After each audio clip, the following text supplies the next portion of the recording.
ദൈവ തിരുനാമത്തിന് മഹത്വം ഉണ്ടാകട്ടെ. സഭയായി നാം വലിയ നോമ്പിലേക്ക് പ്രവേശിച്ചിരിക്കുകയാണല്ലോ.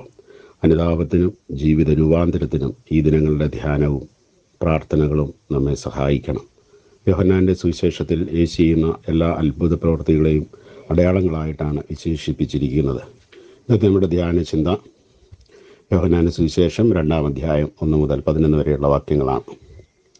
യേശുവിൻ്റെ ആളത്വത്തെയും സുവിശേഷത്തിൻ്റെ അനന്യതയെയും വെളിപ്പെടുത്തുന്നതാണ് യോഹന്നാൻ്റെ സുവിശേഷങ്ങളിലെ അടയാളങ്ങൾ.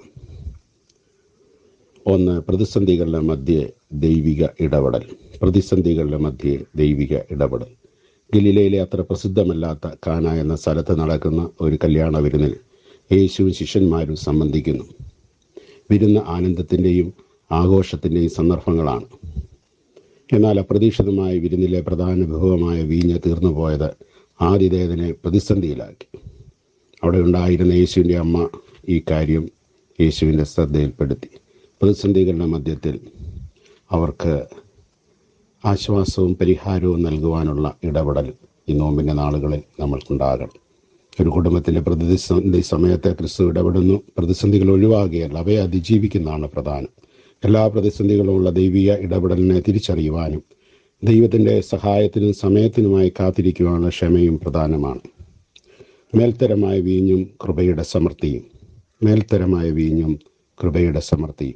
അവിടെ ലഭ്യമായ സാധ്യതകളും ബഹുശേഷിയും തന്നെയാണ് പ്രശ്ന പരിഹാരത്തിനായി യേശു ഉപയോഗിക്കുന്നത്.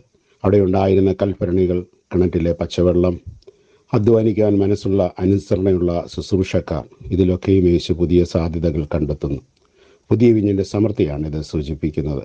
തൻ്റെ സുവിശേഷത്തിലൂടെ ലോകത്തിന് ലഭ്യമാകുവാൻ പോകുന്ന സമർത്ഥവും അതിശ്രേഷ്ഠവുമായ ദൈവകൃപയുടെ പകർച്ചയാണ് ഈ സംഭവത്തിലൂടെ അനാവരണം ചെയ്യപ്പെടുന്നത്.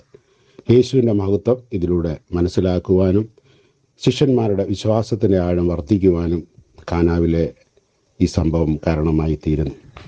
ഇത് നമ്മളെ ഓർമ്മപ്പെടുത്തുന്നത് മണമില്ലാത്തതിനെ മണമുള്ളതാക്കുന്നതിലൂടെ, നിറമില്ലാത്തതിനെ നിറമുള്ളതാക്കുന്നതിലൂടെ, സാധാരണ അനുഭവങ്ങളെ അസാധാരണ അനുഭവങ്ങളാക്കുന്നതിലൂടെ നോമ്പിൻ്റെ അനുഭവങ്ങൾ നമ്മളെ ഒരു രൂപാന്തരത്തിലേക്ക് നയിക്കട്ടെ.